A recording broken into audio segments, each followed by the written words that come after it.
The night of the full moon was supposed to be the happiest moment of my life. The air around the Moonfong Pack settlement shimmered with silver light. Lanterns hung from the trees, glowing softly. Wolves in human form gathered in the clearing, their faces filled with excitement and pride. Everyone waited for the marking ceremony, the sacred ritual where the alpha would choose his true mate, his Luna. I stood among the unmated females, my heart beating so hard it hurt. 4 years, I had trained beside Alpha Kale, the strongest, bravest wolf I had ever known. His gaze had always lingered on me longer than on anyone else. We had hunted together, laughed together, shared quiet looks that said more than words.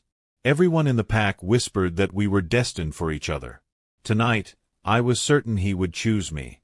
I had prepared carefully. My white ceremonial dress flowed to my ankles, and my dark hair was braided with silver thread, shining under the moonlight. My hands trembled, not from fear, but from hope. "He'll pick you," whispered my friend Lena, nudging me gently. "He's always looked at you like you're the only one in the world." I smiled nervously. "I hope you're right." At the center of the clearing, the alpha stepped forward. Kale was tall and broad-shouldered, his black hair shining like obsidian under the moon. His golden eyes, those eyes that had once looked at me with warmth, swept across the crowd. The pack grew silent. Even the wind seemed to pause. "Tonight," Kale said, his deep voice carrying easily through the clearing, "we honor the moon and the bond she gives us.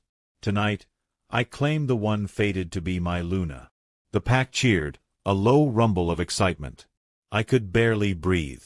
He looked straight at me, and for a moment, time stopped. My chest tightened with joy. "It's me. It has to be me." Kale's gaze softened for a heartbeat, and then he looked past me. He stepped forward, not toward me, but toward Alara, the healer's daughter. Her hair shone like moonlight, her eyes wide and blue. The crowd gasped. I froze. "No," I whispered, too softly for anyone to hear. Kale stopped before Alara and gently lifted her hand. "The moon has spoken," he said. "Alara is my fated mate, my Luna." The world spun. A sharp pain cut through my chest, as if invisible claws had torn it open. Around me, I heard gasps, murmurs, the sound of someone stifling a laugh. My breath hitched. Kale didn't look at me again. He leaned down and bit gently into Alara's neck. A silver light spread where his teeth touched, his mark. The pack erupted in cheers. I couldn't move. My body felt numb. Every sound blurred together. The laughter, the applause, the distant howls of wolves celebrating. I wanted to scream, to ask him why, but my voice was gone. "Lyra," Lena whispered, reaching for me. "Are you all right?" I stepped back. I can't stay here. Lyra. But I was already running. I tore through the trees, my dress catching on branches, my bare feet pounding the earth. The cold night air burned my lungs. Tears blurred my vision.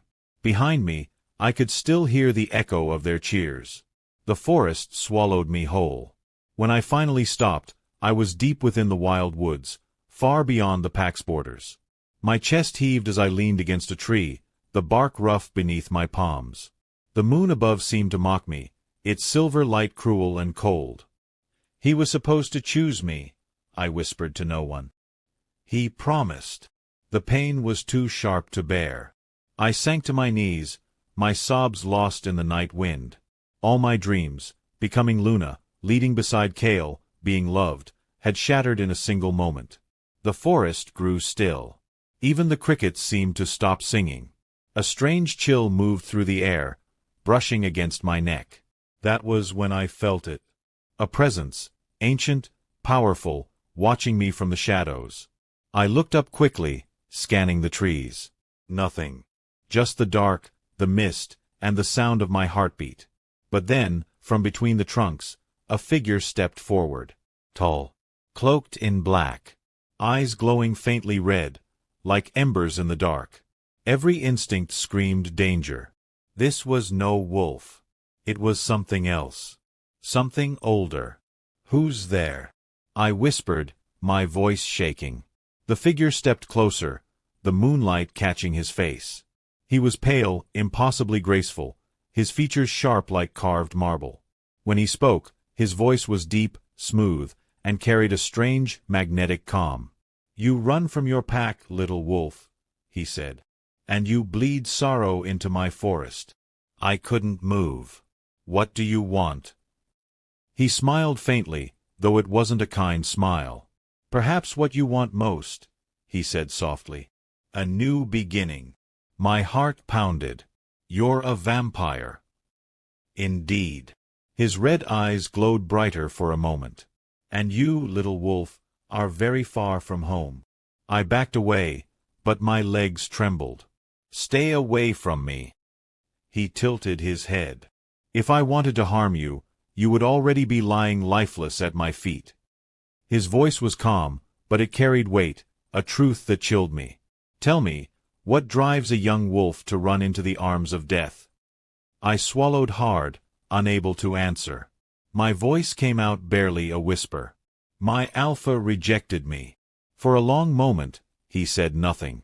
Then his expression shifted. Something like amusement flickered in his eyes. "Ah, rejection. The most exquisite wound." I frowned, uncertain whether he mocked me or understood me. "What's your name?" I asked, though I didn't know why I dared. He stepped closer, the moonlight catching on a silver ring around his finger. "Valen," he said simply. "King of the Blood Court." The name made the air feel heavier. Every wolf pup knew the stories, of the vampire king who ruled from the shadows, whose power rivaled even the moon's chosen alphas. "What do you want from me?" I whispered. He studied me quietly. "Perhaps nothing," he said. "Or perhaps everything. But tonight, I offer only a choice. You may return to your pack, crawl to the alpha who cast you aside, or follow me into the dark and see what lies beyond the reach of your moon." "I don't trust you." Valen's smile deepened, just slightly. "Good. Trust is dangerous. But curiosity," his gaze lingered on me, sharp and knowing, "that can change the world." Before I could answer, the wind shifted, and he was gone. Only the faint echo of his voice lingered in the air. "Choose wisely, little wolf. The night remembers those who do." I stood alone under the silver moon, my heart still racing. I didn't know it then, but my life had already changed forever. I wandered the forest until dawn painted the trees in pale gold. My dress was torn, my feet bruised. I didn't know where I was going, only that I couldn't go back. The pack would pity me. Or worse, they would see me as weak. A rejected female had no place among them. As the sun rose, the weight of exhaustion pressed on me. I found a small clearing beside a stream and collapsed beside it. I cupped my hands in the cold water and splashed my face. My reflection wavered in the rippling surface, eyes red from crying, hair tangled with leaves. "Look at you," I whispered bitterly. "The future Luna of nothing." A branch snapped behind me. I spun around, heart pounding. The forest was quiet again, but I felt it, something watching. The same chill from last night crept over my skin. "Who's there?" My voice shook. "Show yourself." A low chuckle answered, smooth and unhurried. "You should learn not to announce yourself so loudly in a predator's forest." He stepped out of the shadows again, Valen. The same vampire king, his black cloak moving like smoke around him. The morning light barely touched him, as if he belonged to another world entirely. My first instinct was to run, but his voice stopped me. "Still afraid?" he asked softly. "Yes," I admitted. "You should be," he said. "Fear keeps you alive." He looked at the stream, then back at me. "You are far from your pack, little wolf. Do they know you're missing?" I hesitated. "They won't care." "Ah," Valen murmured. "So you truly are alone." He crouched down, his red eyes level with mine. I tensed, every muscle ready to fight or flee. But he didn't attack. Instead, he studied me with quiet curiosity. "You're different," he said. "There's something unusual in your scent." "I'm just a wolf," I said quickly. "Ah, you." His tone made me uncertain. He straightened again, the folds of his cloak whispering against the ground. "You carry old blood, Lyra." My breath caught. "You know my name?" "Names are power," Valen said simply. "And yours sings like starlight and sorrow." I didn't understand him, but his words felt heavy, important somehow. He began walking, his pace unhurried. "Come." "Why?" I asked. "Because you have nowhere else to go," he said without turning around. "And because I can show you the truth of what you are." I stood frozen for a long time. Every instinct warned me against following him. Vampires and wolves were enemies. Always had been. But something deep inside me, a strange pull, urged me to move. "Where would you take me?" I asked. "To my domain," he said. "Where the sun never burns, and the lies of your pack cannot reach you." "I can't trust you." He turned slightly, one corner of his mouth lifting. "Then don't trust me. Trust yourself." The forest around us grew quieter, as if holding its breath. Finally, I took a step toward him. He inclined his head slightly, a gesture of acknowledgement. "Good. The first step is always the hardest." As we walked, I tried to keep a safe distance, though I couldn't help but glance at him. He moved like liquid shadow, silent, graceful, confident. Nothing about him seemed human. Yet he didn't radiate cruelty either, only immense control. "Why are you helping me?" I asked after a while. "Helping?" he repeated, amused. "Is that what you think I'm doing?" "Then what do you want from me?" He didn't answer right away.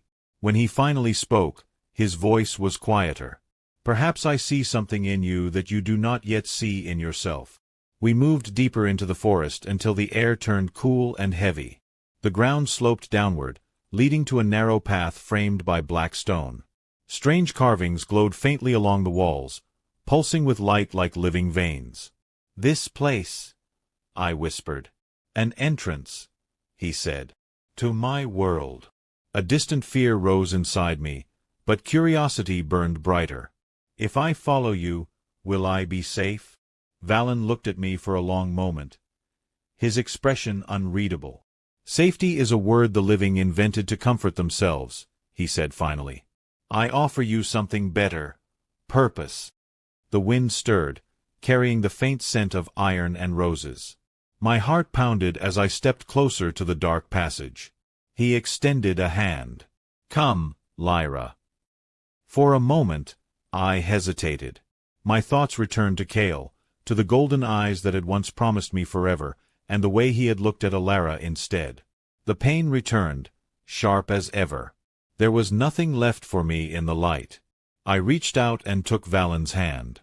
His skin was cold, but strangely steady, grounding. The moment our fingers touched, the air shimmered around us. A pulse of unseen energy rippled through the ground, through me. The carvings on the walls flared brighter. Valen's crimson eyes gleamed. "Welcome to the other side of your destiny, little wolf." As he led me into the darkness, I glanced back once, the forest behind us glowing faintly in the morning light. I realized then that I was not just leaving my pack behind. I was leaving my old self. The tunnel swallowed the light as soon as I stepped inside. The air was cool and heavy, carrying a faint metallic scent, old stone, damp earth, and something else I couldn't name. I should have been terrified, but instead, a strange calm settled over me. Valen walked ahead, his cloak brushing the ground without a sound. Faint red lights pulsed along the walls like veins under translucent skin. They glowed brighter each time he passed, as if the very stone recognized him. "Does your kind live underground?" I asked quietly, my voice echoing off the smooth rock. He glanced back at me. "We live where the sun cannot follow. The earth remembers us, even when the living forget." The tunnel widened into a cavern, and my breath caught. The ceiling soared high above, hung with crystals that glimmered like frozen stars. In the distance, I could see dark towers rising from the cavern floor, their tops crowned with glowing red symbols. Rivers of light, liquid and slow, ran through channels carved into the stone, filling the air with a steady hum. It was both beautiful and frightening. Valen paused, turning toward me. "Welcome to my domain, Lyra. The kingdom of the Blood Court." I stepped closer, staring in wonder. "This place, it's alive." A faint smile touched his lips. "Everything that endures learns to live differently." He began to walk again, leading me across a narrow bridge that arched over one of the glowing rivers. When I looked down, I realized the light wasn't fire or magic. It was blood, glowing faintly crimson, flowing endlessly below. I froze. "That's—" "Yes," Valen said softly, not needing me to finish. "It is what sustains us. The essence of life itself." My stomach turned, but curiosity kept me from backing away. "How can you live like this?" He looked ahead, his voice distant. "How can wolves live by tearing the throats of deer? We each take what the world allows." When we reached the far side of the bridge, the stone changed beneath my feet, from rough rock to polished marble as black as night. Massive doors carved with silver patterns stood before us. Valen raised a hand, and they opened without a sound. Beyond them stretched a grand hall, pillars rising like trees, their roots curling into the floor. Candles burned in crystal holders, casting a soft red glow. A throne of carved obsidian stood at the far end, raised on a dais. And all around, figures watched me from the shadows. Pale faces, sharp eyes, movements too still to be human. "Are those of vampires?" I whispered. "They are my court," Valen said simply. "My advisors. My warriors. My family." I felt their gazes like invisible fingers brushing my skin. None spoke, but I sensed their confusion, even anger. What was a werewolf doing here? One of them stepped forward. A tall woman with hair the color of silver dust and eyes like blue glass. Her voice was smooth but cold. "My king, you bring prey into our home?" Valen's eyes flicked toward her. "She is no prey, Seraphine." The woman, Seraphine, smiled faintly, though her expression never softened. "Then what is she?" "An answer," Valen said. Whispers rippled through the hall. I didn't understand what he meant, but his words silenced them. He turned back to me. "You are safe here, Lyra. No one will touch you without my permission." "That's not very comforting," I said, trying to keep my voice steady. "It wasn't meant to be," he replied calmly. He gestured toward a side corridor. "Come. You should rest." Servants appeared, silent, graceful figures who bowed slightly before guiding me through winding hallways. The walls shimmered faintly, catching reflections like water. Finally, we stopped before a large chamber. "This will be your room," Valen said.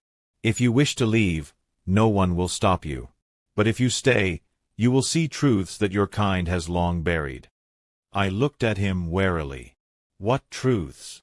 He didn't answer immediately. Instead, he reached into the folds of his cloak and drew out a pendant. A simple crystal, faintly glowing red.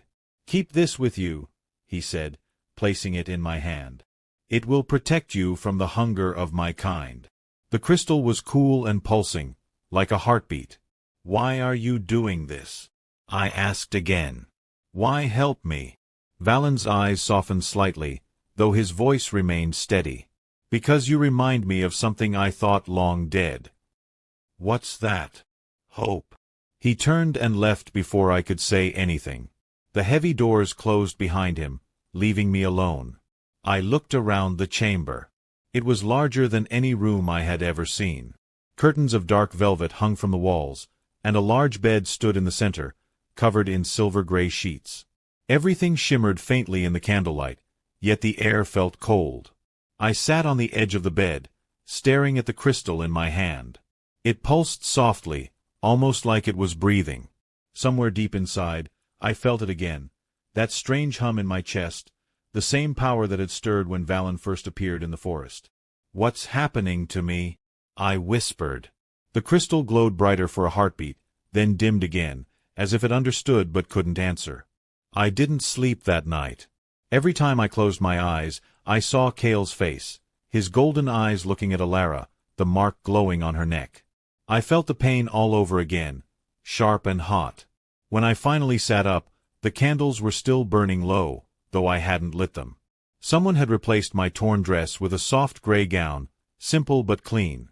A tray of food sat on a table near the window, fruits, bread, and something that looked like red wine but smelled faintly metallic. I avoided that. A quiet knock echoed on the door. Before I could answer, it opened slightly, and Seraphine stepped in.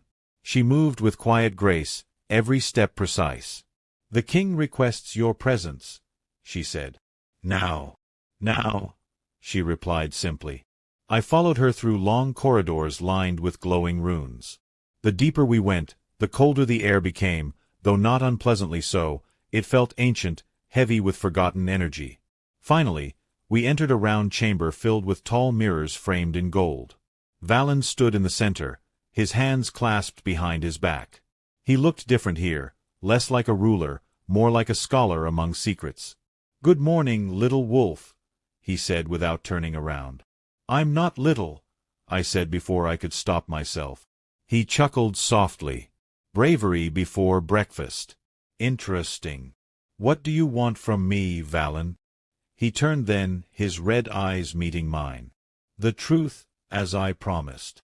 He gestured toward the nearest mirror. "Look." At first, I saw only my reflection. Pale, tired, my hair a mess. Then the image shifted. The background darkened. My eyes shimmered faintly gold, then silver, then violet. For a moment, I saw another version of myself.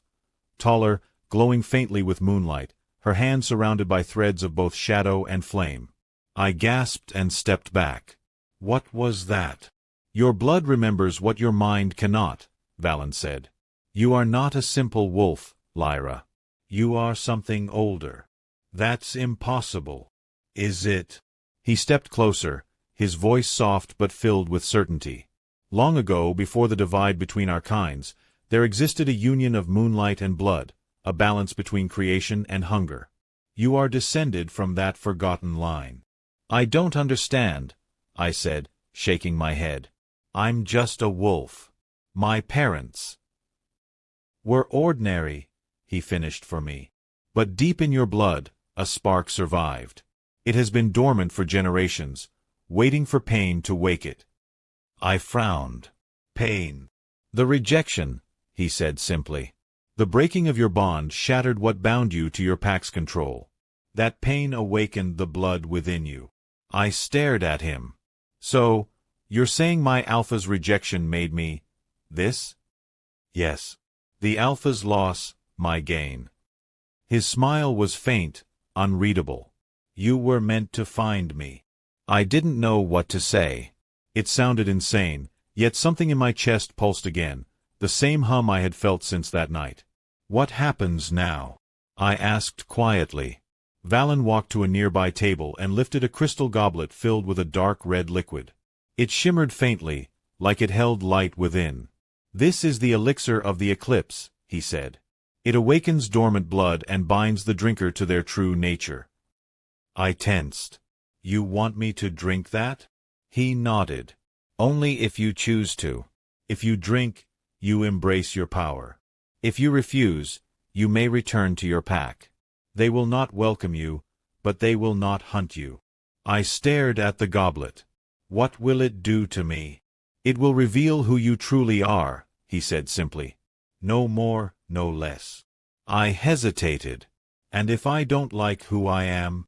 His expression softened, just slightly. "Then you will at least know, instead of wondering forever." Silence stretched between us. The air felt heavy, filled with expectation. Finally, I reached for the goblet. The glass was cool against my fingers, the liquid inside swirling as though alive. "This isn't a trick?" I asked. Valen's gaze stayed on mine. "I do not waste lies on those with destiny." I took a slow breath and lifted the goblet. The scent was strange, sweet and metallic, like rain on iron. My stomach twisted, but I forced myself to drink. The taste was sharp, unfamiliar. It burned at first, then spread warmth through my chest, my arms, my throat. Light flashed behind my eyes. The world tilted. I heard my own heartbeat, loud, powerful, rhythmic. The floor seemed to fall away. Valen's voice cut through the haze. "Breathe, Lyra. Let it happen." My vision blurred. Shadows and light danced around me, curling like smoke. I saw flashes, wolves running under crimson skies, silver-eyed women raising their hands to the moon, and Valen himself standing at the edge of time, watching everything burn. Then, suddenly, silence. When I opened my eyes, I was on my knees.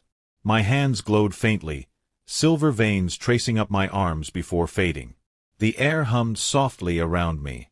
Valen knelt beside me, his expression unreadable. "How do you feel?" "Different," I whispered.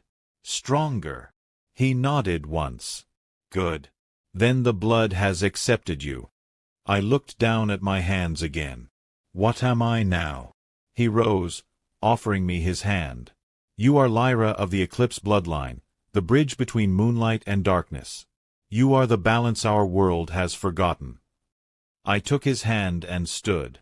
My legs trembled, but power thrummed inside me like a living flame. Valen's eyes met mine. "Your alpha rejected you because he could not see your worth. But the night sees everything. And it has chosen you." His words echoed in my mind long after he left the chamber.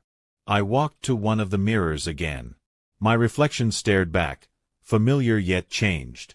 My eyes glowed faintly, silver-threaded with crimson. For the first time in my life, I didn't feel broken. I felt awake. Outside, deep within the earth, I heard the faint rhythmic pulse of the blood court, like a heart beating in time with my own. And somewhere far above, under the same moon that had once witnessed my humiliation, I felt the power inside me stir and whisper a single truth. The girl who was rejected was gone. Something far greater had taken her place. When I woke, the world felt sharper. The air itself seemed to hum around me, every sound distinct, the drip of water far away, the flutter of wings somewhere above, the whisper of a torch flame. My body ached, but it wasn't the pain of weakness, it was the ache of being remade. I sat up slowly. My gray gown clung to me, faintly glowing where my skin touched it. A soft silver light pulsed beneath my veins, fading in and out like a heartbeat. "What happened to me?" I murmured. The answer came not in words, but in sensation. I could feel everything, the weight of the stone floor, the cold breath of the mountain, even the faint tremor of footsteps echoing from distant corridors. The world was no longer quiet. It was alive. A knock sounded on the door. Before I could speak, the door opened and Valen entered, his cloak trailing like shadow.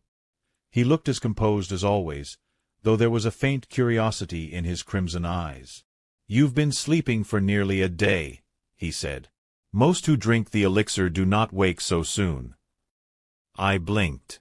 A day? It felt like minutes. He studied me for a moment, then smiled slightly. "Your blood accepts change quickly.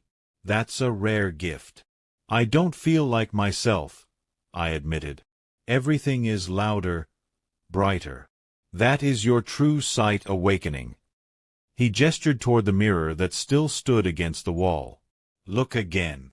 I hesitated, then stood and walked toward it. My reflection met me halfway, same face, same body, but something was new. My eyes shimmered faintly silver, flecked with crimson. My hair, once deep brown, now carried subtle streaks of pale light. "I look alive," Valen finished quietly. "For the first time, you see the world as it truly is." I turned to him. "And what now? What am I supposed to do with this?" "Learn control," he said. "Power without control is ruin. You will stay here, train, and understand what you are." "Train? You mean like fighting?" "In part," he replied. "But also focus, discipline, patience. The magic within you is tied to emotion. Lose yourself to anger or fear, and it will consume you." I nodded slowly. "And you'll teach me?" His lips curved faintly. Who better than the one who first walked between moonlight and blood? The words were calm, yet something in his voice carried pride, as though my awakening meant more to him than he let on.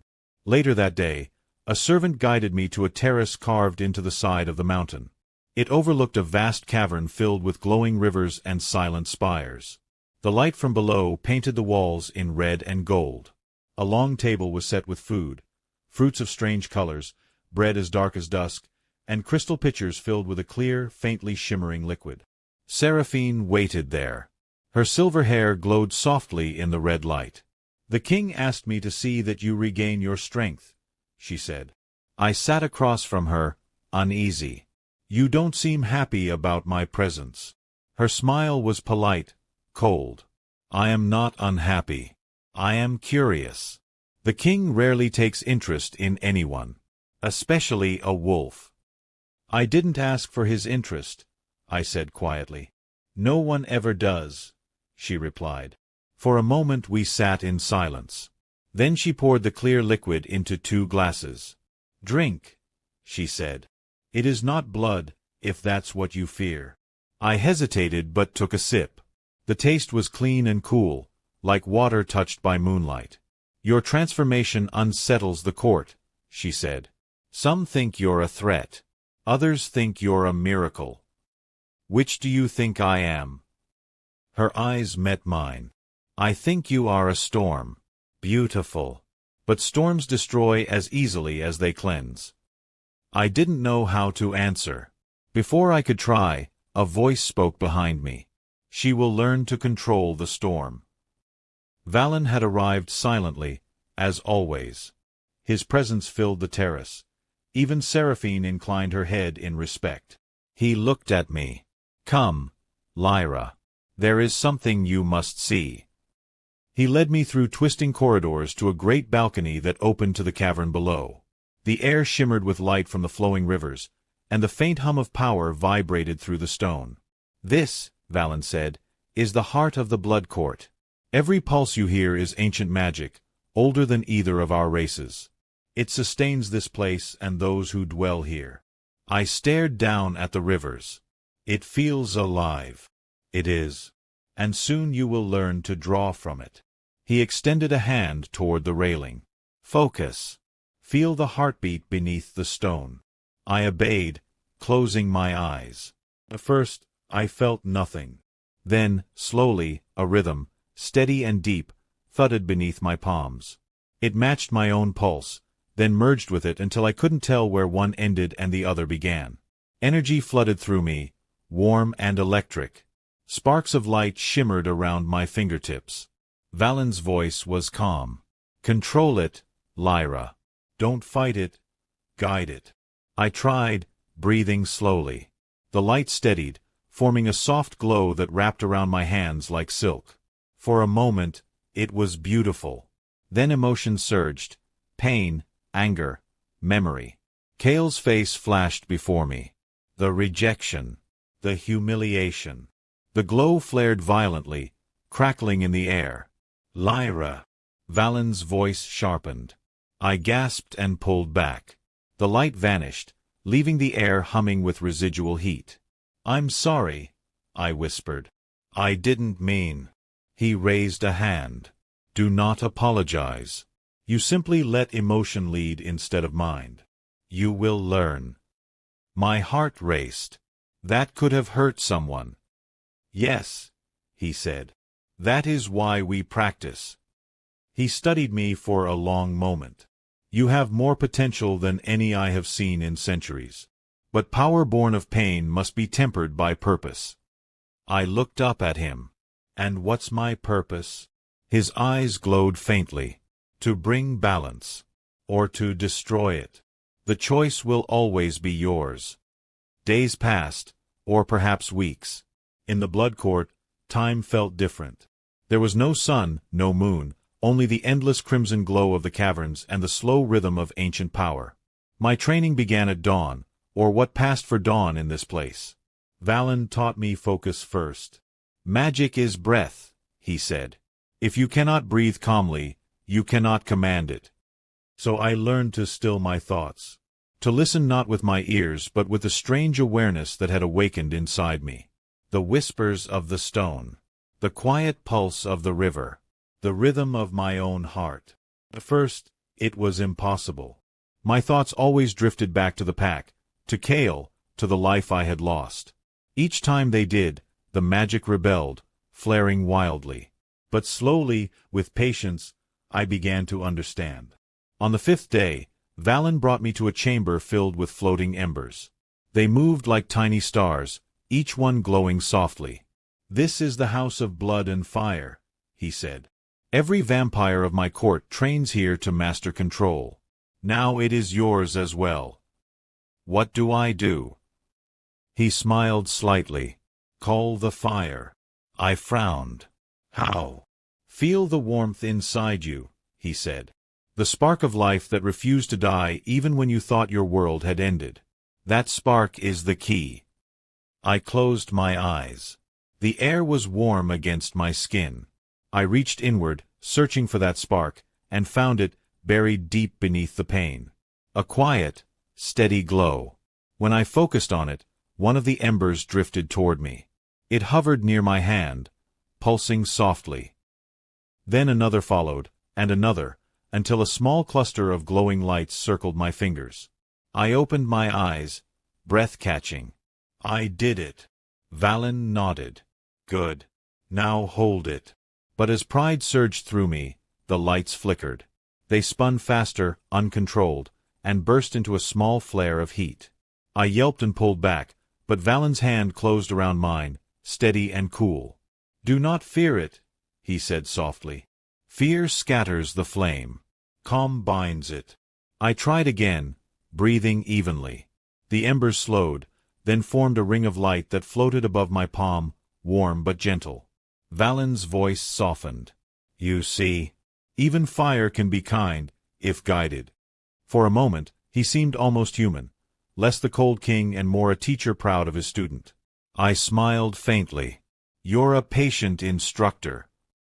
"Patience is the luxury of the immortal," he replied.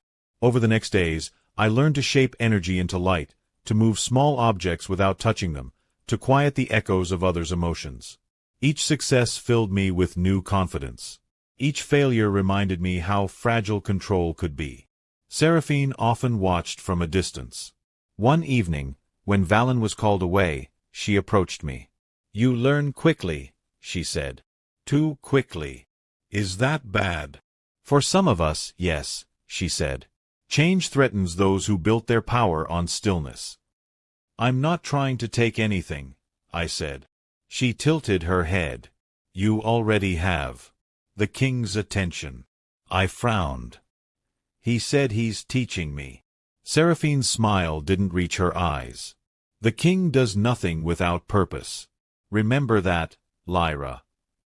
Before I could answer, she turned and vanished into the dim corridors, leaving her warning behind like a lingering shadow. That night, I couldn't sleep. The chamber felt too quiet, the air heavy with unspoken things. I wandered to the balcony overlooking the cavern. The glowing rivers pulsed far below, casting ripples of red light across the walls. Valen was there, standing alone at the edge, gazing into the depths. "You should rest," he said without turning. "I can't," I admitted. "Seraphine thinks you brought me here for some secret reason." He glanced at me, his expression unreadable. "Seraphine thinks too much." "But is she wrong?" I asked. Silence stretched between us. Then he said, "When I first saw you in the forest, I felt something I had not felt in centuries. A resonance. The same magic that keeps this realm alive recognized you." "Why me?" "Because you are both moon and blood," he said. "You stand where our worlds meet. That makes you dangerous to some, and vital to others." I looked out over the glowing rivers. "You mean to use me?" "I mean to guide you," he corrected. "But if you fear being used, learn to use your own power first. Then no one will command you." I turned toward him. "And what if my power grows stronger than yours?" For a moment, surprise flickered in his eyes, then amusement. "Then the world will have truly changed." A faint smile tugged at my lips. Maybe that wouldn't be so bad. He looked at me for a long time, then said quietly, "Perhaps not." The following morning, Valen tested my control again. This time, he had me stand at the center of the house of fire while shadows and light twisted around me. "Channel both," he said. "The warmth of life and the calm of night. They are not enemies, they complete one another." I focused, calling light to my right hand and shadow to my left. The energies pushed against each other, trembling like opposing tides. My breath came fast. "They're fighting." "Then make them listen," Valen commanded. "You are their bridge." I closed my eyes, pushing aside fear. Slowly, the two forces steadied. They twined together, forming a soft glow of violet light that shimmered between my palms. When I opened my eyes, Valen was watching, quiet pride in his gaze. "Beautiful," he said softly. "The first true sign of balance." The glow faded, leaving a warmth that lingered long after. I felt both exhausted and exhilarated. "What does this mean?" I asked. "It means," Valen said, "that your power is waking, and when it fully awakens, both the wolves and the vampires will feel it." Later, as I returned to my chamber, I caught my reflection in a mirror. I hardly recognized the woman staring back, eyes glowing faintly, shoulders straight, a calm strength in her stance. I thought of Kale and Alara back in the Pax Valley, perhaps still believing I was broken. The thought no longer hurt the way it once had. Instead, it sparked determination. The Alpha had rejected me. The Vampire King had remade me. But I was beginning to realize something even greater. Neither of them owned me. I smiled faintly at my reflection. "This is only the beginning," I whispered. And in the silent glow of the blood court, the air seemed to whisper back, "Yes, it is." The days that followed blurred into a rhythm of training, rest, and endless questions. Valen rarely raised his voice, yet his quiet authority filled every corner of the blood court. Wherever he walked, torches flared brighter, as if the shadows themselves obeyed him. Each morning he met me in the Hall of Mirrors. The glass walls shimmered with reflected light. They could show not only my face but every doubt I tried to hide. "Control begins with honesty," he told me. "A lie to yourself is the first step to chaos." That was our first lesson. He made me stand in the center of the chamber, palms open, while faint circles of light spun around me. "Close your eyes," he said. "Feel the darkness that waits beneath the light. Don't fear it. Balance it." At first, I felt nothing but cold air brushing my skin. Then a pulse, deep and steady, echoed in my chest. Shadows curled at the edge of my vision, not menacing, simply present. I tried to breathe evenly, remembering his words. "Good," Valen said. "Now, draw the power out slowly." I pictured the pulse moving from my chest to my fingertips. A thread of silver light followed, then another, weaving into a soft glow around my hands. But as the energy grew, memories rose with it, Kale's rejection, the laughter of the pack, the pain of being unwanted. The light darkened, turning crimson. It snapped like a whip and shattered one of the mirrors. I gasped. "I didn't mean." Valen lifted a hand. The shards floated into the air and knit themselves back together. "Emotion fuels magic," he said calmly. "You must learn to command emotion, not erase it. Power born of emptiness is dead." "I'm trying," I said, frustrated. He stepped closer, his tone gentler. "Trying is enough for today." That night, I found myself wandering through the corridors of the castle. The halls were never silent. Soft murmurs and echoes of ancient spells drifted like ghosts. I passed a window carved into the rock, looking out over the rivers of light below. For the first time, I realized I could hear the whispers of the blood court itself. Not voices exactly, but impressions.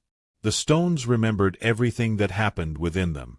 Strength, balance, destiny, they murmured. I turned sharply. No one was there. When I looked down again, I noticed faint marks glowing on my palms, thin lines like constellations. They pulsed in time with the heartbeat of the cavern. The next morning, Valen brought me to a different chamber. The walls were carved with runes that pulsed blue instead of red. The air hummed with restrained power. "Today you learn the cost of fear," he said. A circle of symbols lit up around me. "Every creature has two instincts, fight and flight. Which rules you?" I swallowed. I used to run. And now I want to stand. "Then prove it." From the shadows stepped Lucan, Valen's general, tall, dark-haired, with eyes like steel. "She is to face me?" he asked, raising an eyebrow. "Only until she learns restraint," Valen said. Lucan drew twin blades that shimmered faintly. "I will not harm her." "You will if she allows it," Valen replied. My pulse raced. I had never fought a vampire before. When Lucan lunged, his movements blurred. I barely dodged, rolling aside as the blade grazed my arm.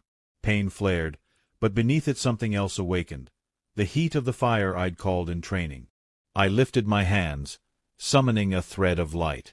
It coiled like a whip, striking the ground between us. Sparks flew. Lucan grinned. "Better," he said. "Again." Each clash pushed me closer to losing control. When he disarmed me and pinned me against the wall, anger burst free. The symbols on the floor flared, and a surge of energy exploded from my chest, throwing him backward. When the light faded, Lucan lay on the floor, dazed but laughing quietly. I yield. Valen stepped forward, helping me steady my breathing. "You see," he said. "Fear chained you. Anger freed you, but control will make you unstoppable." I wiped sweat from my brow. "I don't want to hurt anyone." "Then learn when to stop," he said. "That is the hardest lesson." Later, as the court slept, I stood again on the terrace. I looked down at my glowing hands and whispered, "What am I becoming?" "You are becoming yourself," came Valen's voice behind me. He stood close but not too near, his expression calm. "You are not my creation, Lyra. You are simply awakening to what you were born to be." "Then why does it feel so heavy?" "Because truth always is." He turned toward the darkness beyond the cavern. "Tomorrow you will learn why you were brought here. There are answers waiting in the Hall of Echoes." "The Hall of what?" He smiled faintly. "You'll see."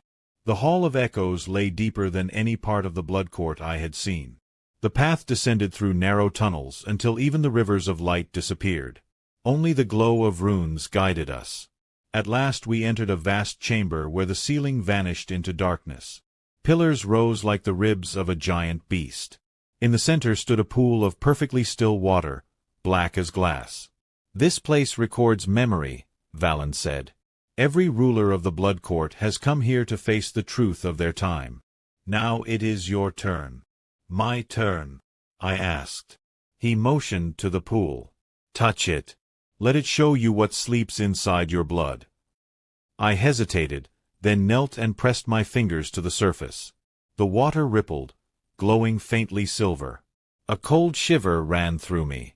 Visions erupted, flashes of a world bathed in twilight. Wolves and vampires standing side by side beneath twin moons. A woman with eyes of light and shadow raising her hands as armies bowed. Then darkness, war, and the moon splitting apart in the sky. I gasped and pulled back. "What was that?" "The history your pack forgot," Valen said quietly. "Long ago, there was harmony between our kinds. A queen ruled both, the first of the Eclipse bloodline. When she fell, her descendants were scattered. One line became wolves, bound to the moon. The other became vampires, bound to blood. The prophecy says that when the two powers meet again, balance will return, or the world will end." "And you think I'm—" "I don't think," he interrupted softly. "I know." I shook my head. "That's impossible." "Impossible," he said, "is only what the fearful call truth before they believe it." The words echoed through the hall, seeming to come from the walls themselves. I looked back at the pool. The vision had changed. Now I saw myself, standing between two armies, light in one hand, shadow in the other. The The sight filled me with awe and dread. "I don't want a prophecy," I whispered.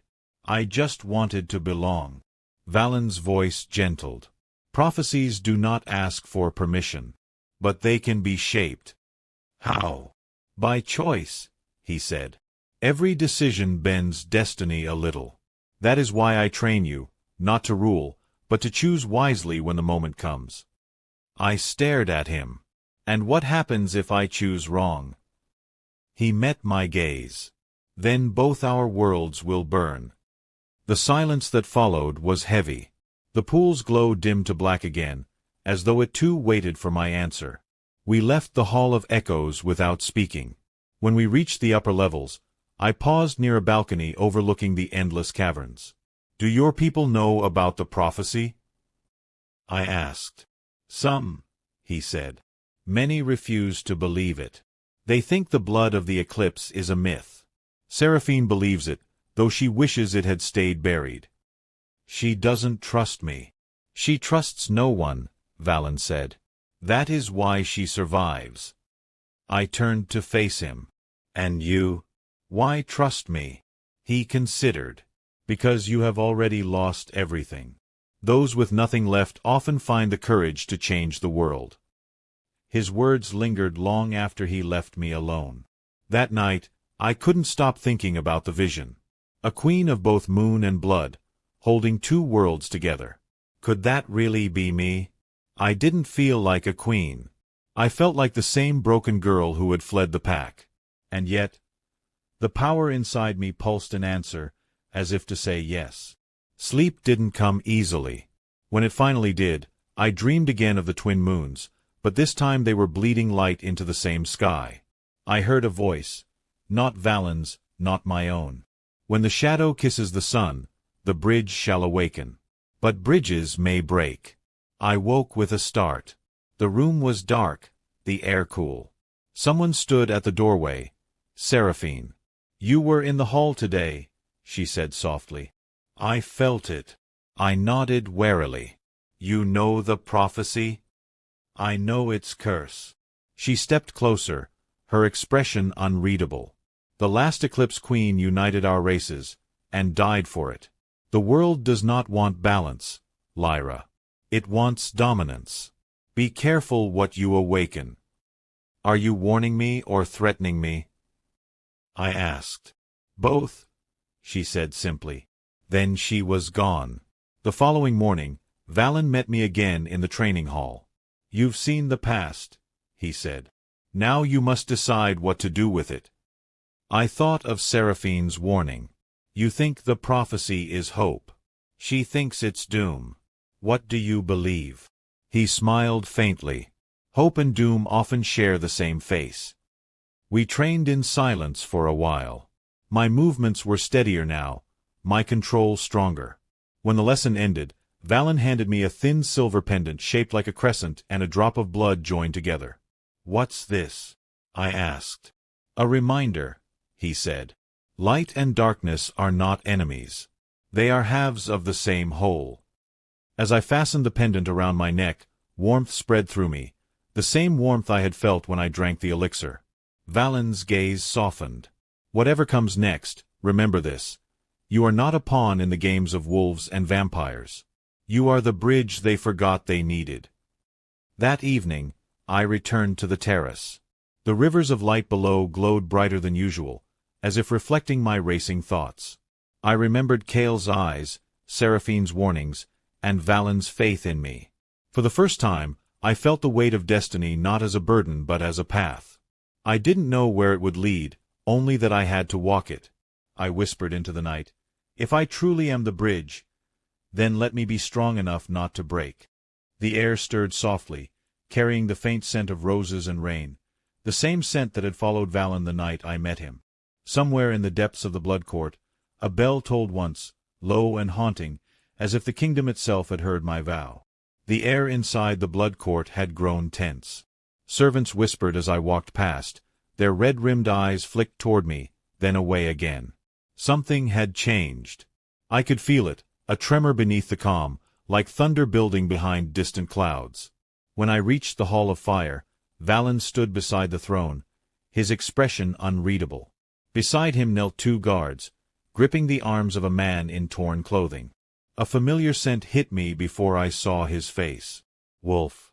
My breath caught. The prisoner lifted his head, revealing gray eyes full of exhaustion and defiance.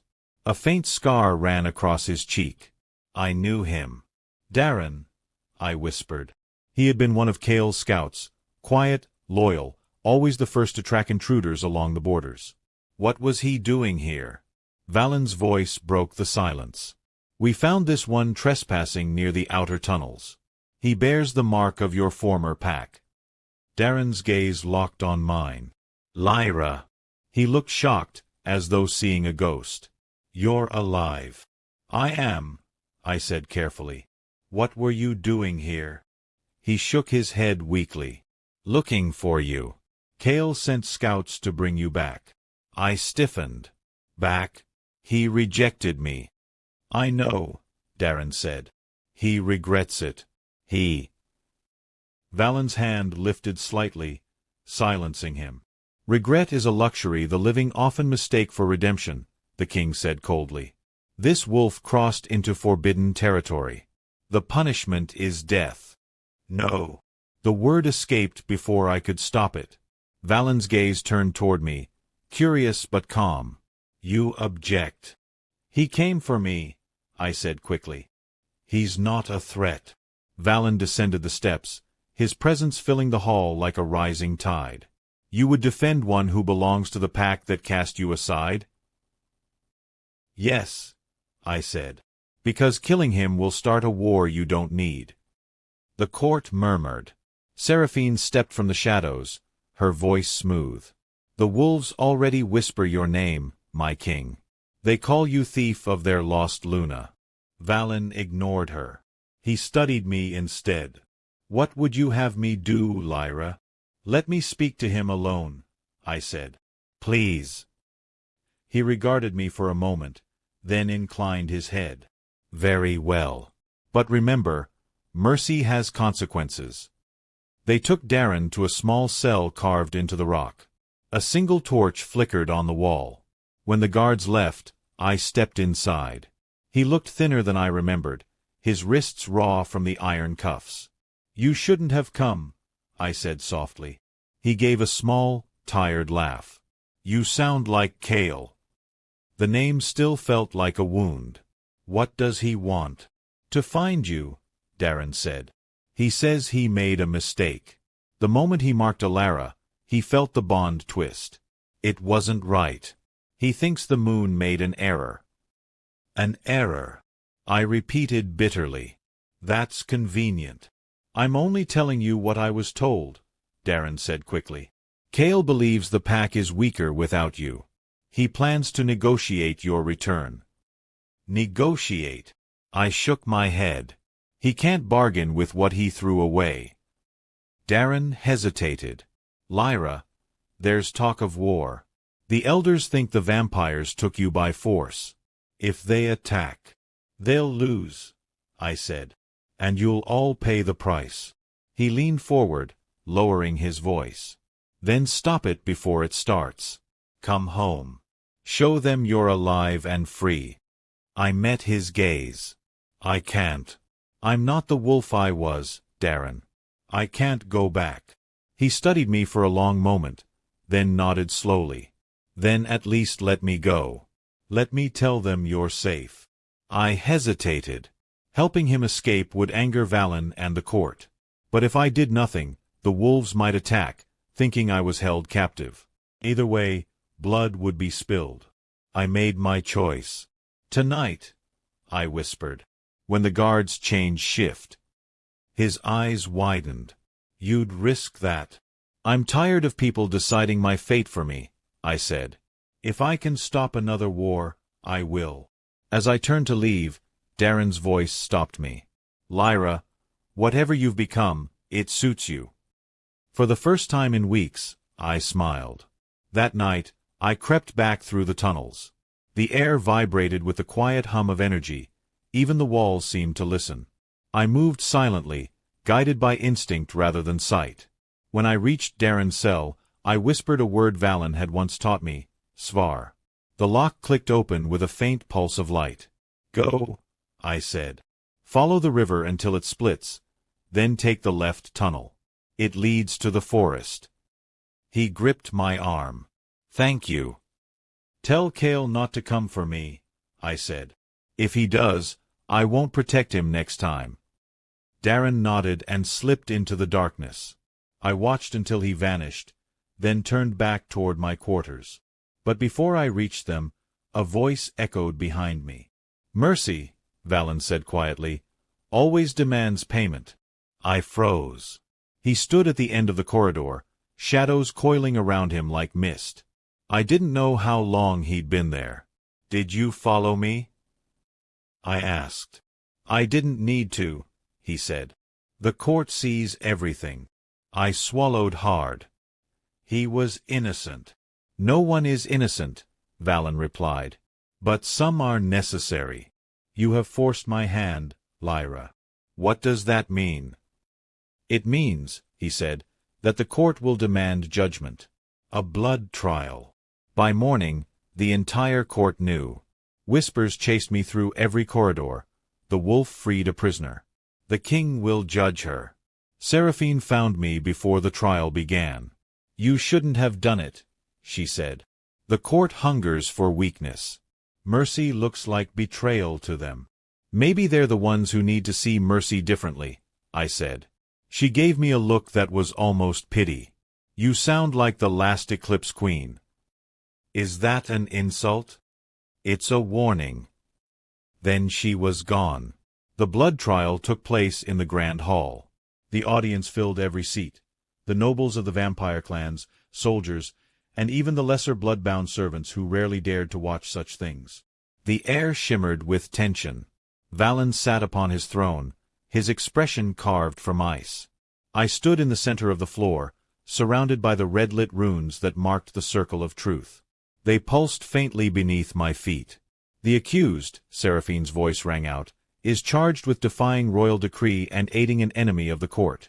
How does she plead? I lifted my chin. Guilty, if mercy is a crime. The crowd murmured. Some hissed softly, others leaned forward, intrigued. Valen rose slowly.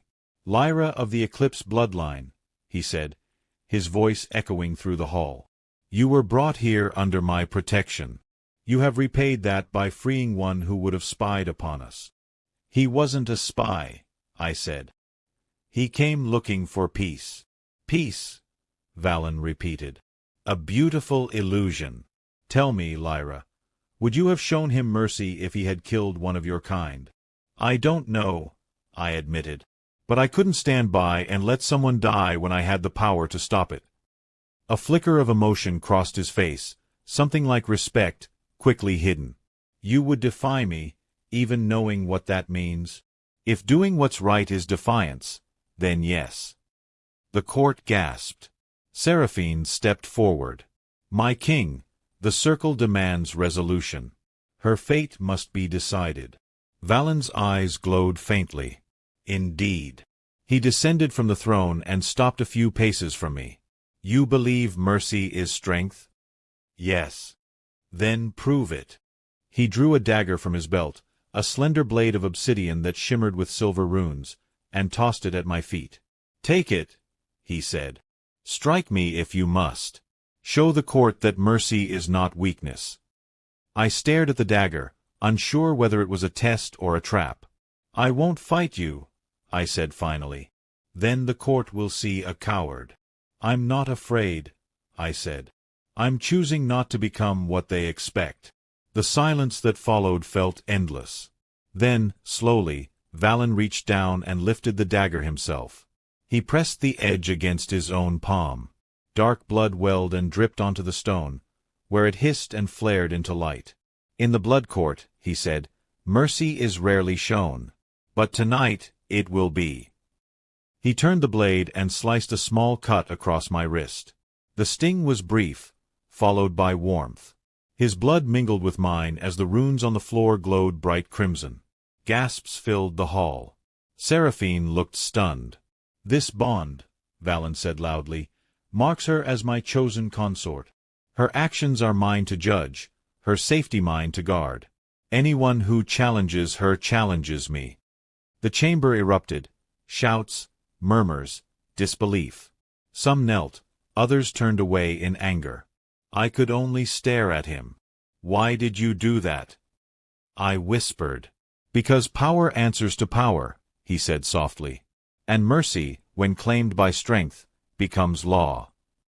He turned to the crowd. The trial is over. Let the court remember, balance is not weakness. The runes dimmed. Valen's gaze met mine once more.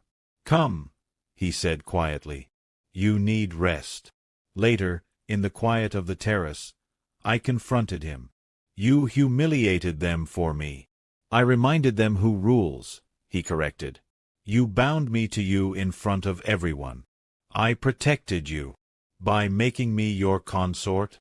My voice trembled between anger and confusion. That wasn't mercy. That was power. He met my gaze without flinching. In this court, they are the same. You would be dead if I had not claimed you. I turned away, gripping the railing until my knuckles whitened. Below, the glowing rivers shimmered softly.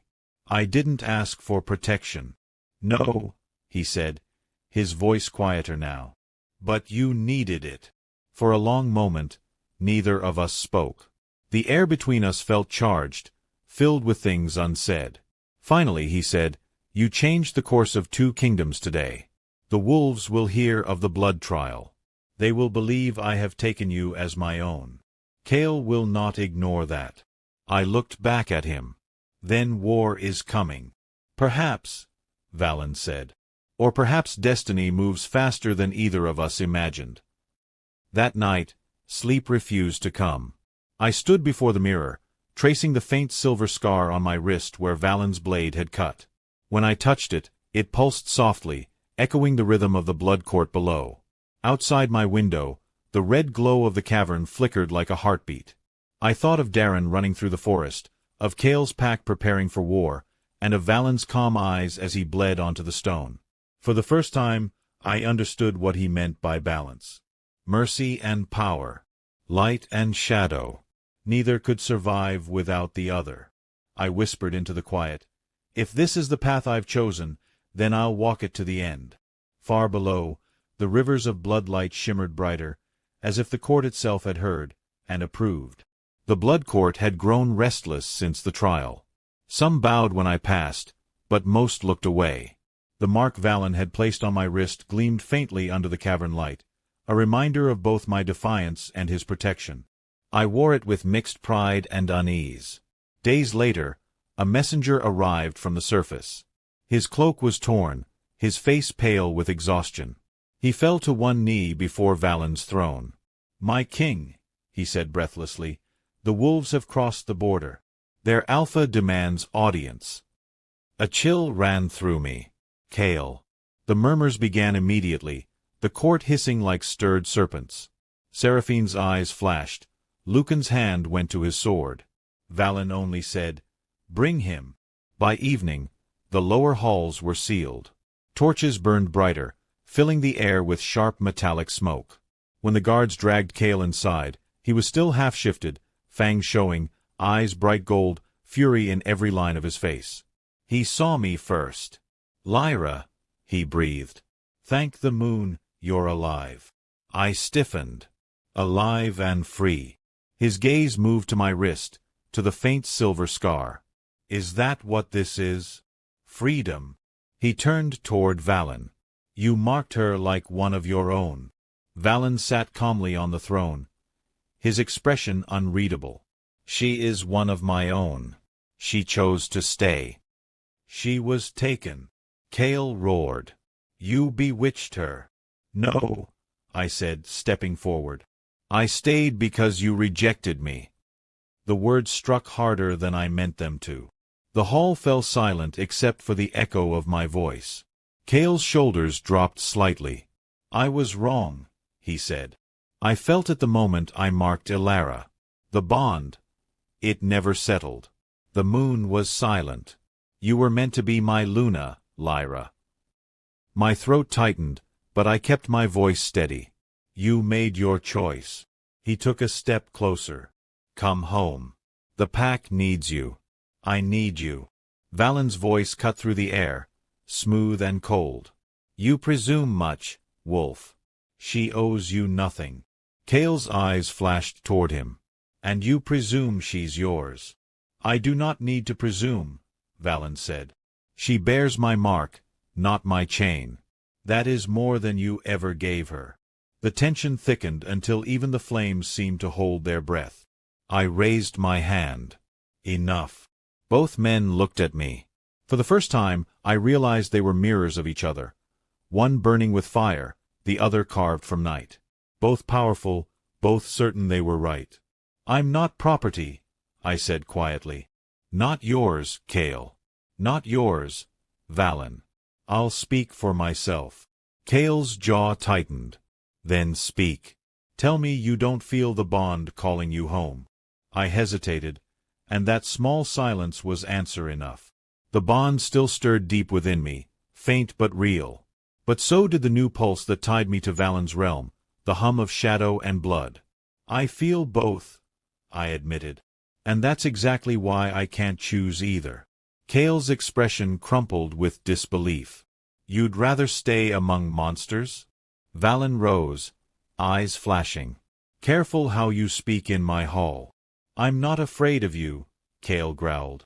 No, Valen said softly, descending the steps. You're afraid of what she's become.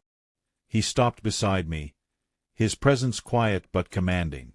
Tell him, Lyra. Show him. I knew what he meant. The energy inside me stirred, responding to my heartbeat. I opened my palms, letting light spill between them, silver shot with crimson. It shimmered like living fire. Cale stepped back. What are you? The bridge, I said. The one your pack denied and his court fears. He stared as the light faded. For a heartbeat, I saw something raw in his eyes. Fear, wonder, maybe regret. Then he said hoarsely, You've lost yourself. No, I said. I finally found who I am. Valen gestured to the guards. Escort the Alpha to the borders. He may leave unharmed. Cale looked at me once more. This isn't over, Lyra. You belong with your own kind. Maybe one day, my kind will be something new, I said. He didn't answer. The guards led him away, his footsteps fading into silence. When the hall was empty, Valen turned to me. You handled him better than I expected. I exhaled shakily. I didn't feel better. Just tired. Tiredness is the tax of leadership, he said. You stood between two worlds tonight and did not fall. That is progress. I looked down at my scarred wrist. He'll come back. Of course, Valen said. Pride always returns for what it loses. He touched my shoulder lightly, a rare, almost gentle gesture. Rest. Tomorrow the court will test your resolve again. I wanted to ask what he meant, but his expression told me I wouldn't like the answer. The dawn in the blood court was not like the dawn above. It came without sunlight, only a pale shift in the glow of the rivers, turning crimson to gold for a brief, haunting hour. That was when betrayal found me. I woke to the sound of footsteps outside my chamber. Too soft to be guards, too hesitant to be Valen. I dressed quickly and opened the door, just in time to see Seraphine vanish down the corridor, her silver hair catching the dim light. Seraphine. I called. She didn't answer. Something in her movements made me follow. She slipped through a side passage that led to the communication halls, rooms filled with enchanted mirrors used to send messages beyond the realm. When I reached the doorway, I froze. Seraphine stood before one of the mirrors, her hand pressed against the glass. Within it shimmered the face of another. Cale. My breath caught. The court is vulnerable, she was saying softly. Their power wanes near the upper tunnels. If you strike before the next moon, you'll find them unprepared. Cale's reflection flickered, his eyes fierce. And Lyra. She will not stand against you, Seraphine said.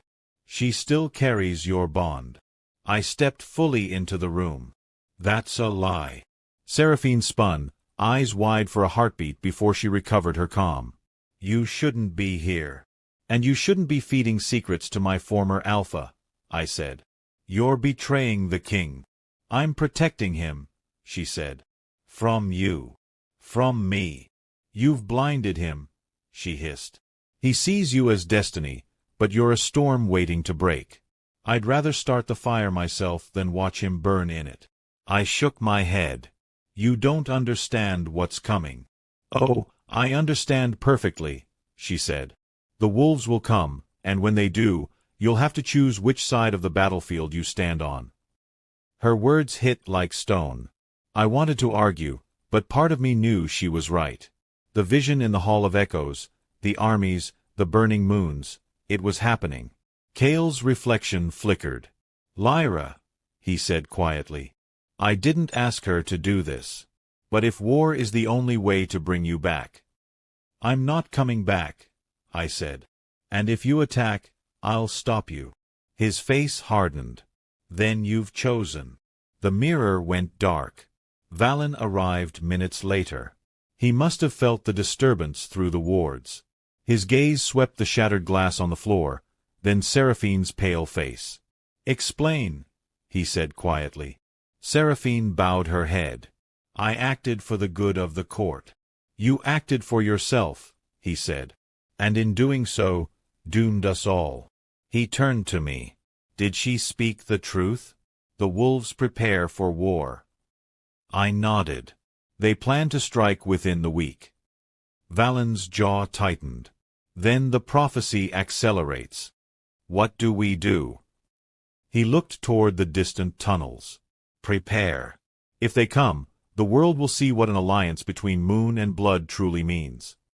Seraphine whispered. You trust her to stand beside you in war? She will choose them. Valen's voice was calm but deadly. If she does, then she will fall beside them. But I believe she will not. He motioned to the guards. Take Seraphine to the lower cells. Until I decide her fate. She didn't struggle, but as she passed me she whispered, Every bridge breaks eventually, Lyra. Remember that. Later, Valen and I stood on the highest balcony, looking toward the faint tunnel that led to the surface. Cale will attack soon, I said. He thinks you've taken everything from him. Valen's eyes glimmered like rubies in the dim light. He's wrong. I only took what he was never worthy of. I frowned. Don't say that. Why not? Because arrogance blinds you, just like pride blinds him, I said. If both of you fight to prove who's right, the world loses. For a long moment he said nothing. Then, quietly, You sound like the Eclipse Queen. Maybe she was right, I said. He looked at me, thoughtful. If peace is what you want, you must be willing to bleed for it. I already have, I said, glancing at the scar on my wrist. But I'll do it again if I must. He nodded slowly. Then when the dawn breaks above us, you and I will face them together. The following hours blurred into preparation. The court armed itself, though Valen forbade open war unless provoked. I helped strengthen the wards that shielded the lower caverns. For the first time, vampires and a wolf worked side by side. Yet under the surface, fear stirred. I felt it in every echoing step, every whispered prayer to forgotten gods. Near dawn, Lucan approached me as I checked the outer gates. The king trusts you, he said. But if you turn on us... I won't, I interrupted. I'm not his enemy. Perhaps, he said, but destiny has a way of devouring its children. Before I could answer, a horn sounded from the upper tunnels, 3 sharp notes that rattled the stone. The wolves had come. We raced to the central hall.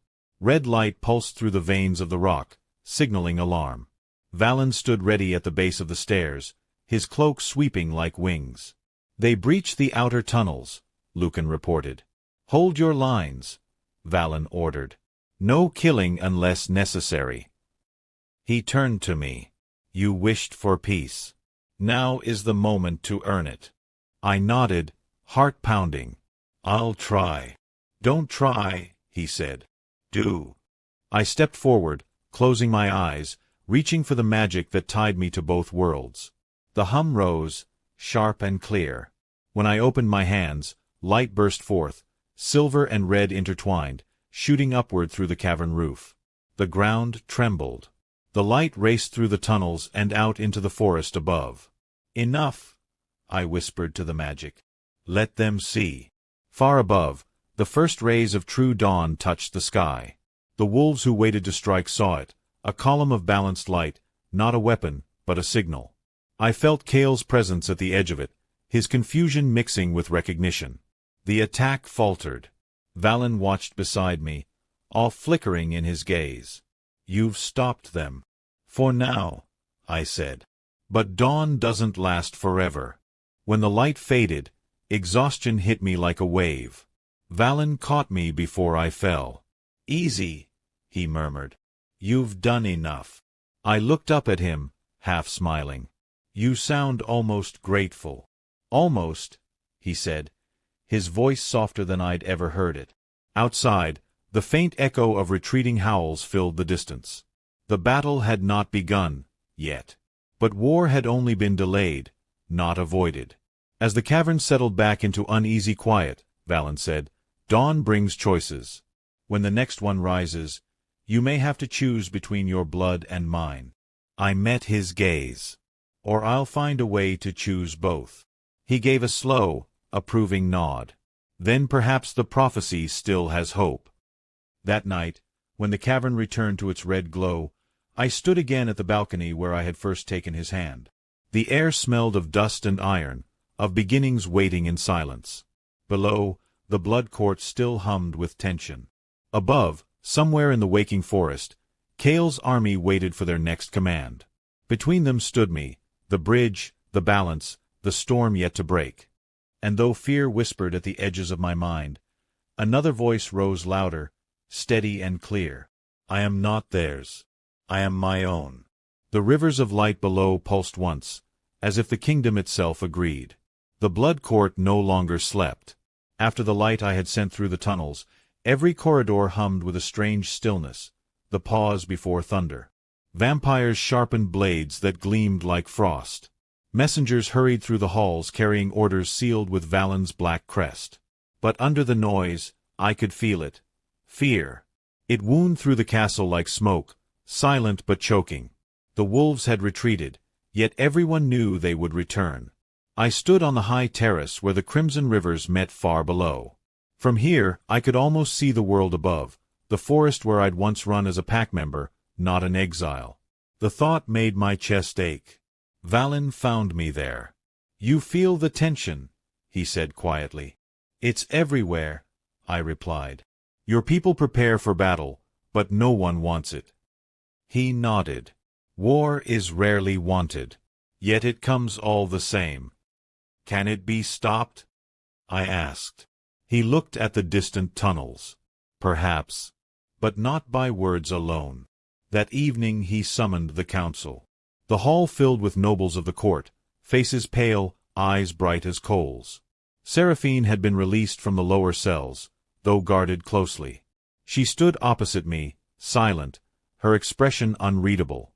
Valen began without preamble. The wolves gather at Blood Moon Ridge, he said. Kale prepares for war. But we will not be the first to draw blood. A ripple of protest spread through the room. Lucan stepped forward. If we wait, we appear weak. Strength, Valen said, is not shown through impatience. Seraphine's voice cut through the noise. And what of the prophecy? You trained the girl to balance light and dark. Perhaps it is time to test what that means. All eyes turned to me.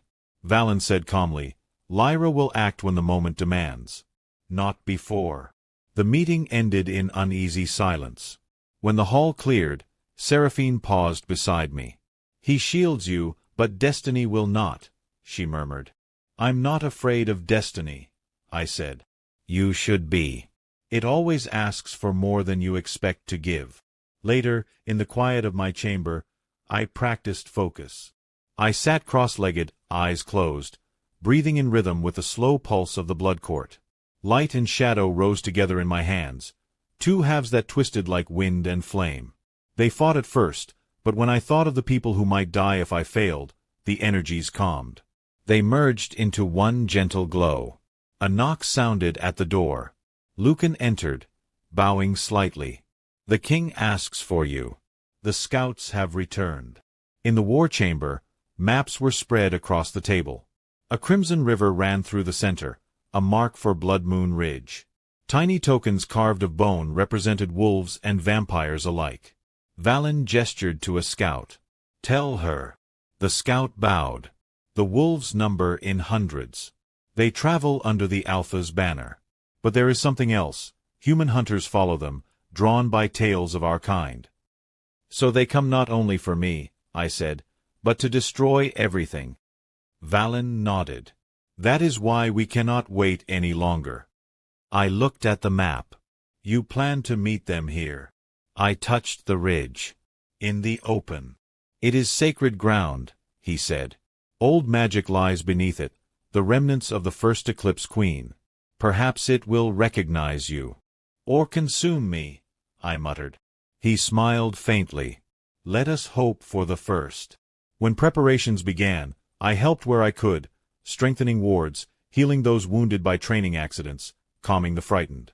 The vampires watched me with a mixture of awe and suspicion, but when they saw the soft silver glow of my hands mend stone and soothe pain, their fear eased. One young guard approached timidly. "My lady," he said, "is it true you were born a wolf?" "Yes," I said. He hesitated. "Then maybe there's hope for peace after all." I wanted to believe him. On the night before we marched, Valen came to my chamber. "The ridge awaits," he said. "Sleep if you can." "I won't," I admitted. "Every time I close my eyes, I see what might happen." He studied me for a moment. "Fear is not weakness, Lyra. It means you understand what's at stake." "I don't fear dying," I said softly. "I fear losing the chance to change anything." "Then you must live," he said. "At any cost." When he turned to leave, I stopped him. "Valen, if the prophecy demands sacrifice, whose will it be?" He paused. "Prophecies speak in riddles.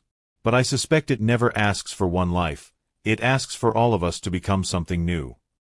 I didn't understand then what he meant. I would soon. Dawn broke pale and cold. Above the cavern, mist clung to the mountains like veils of glass.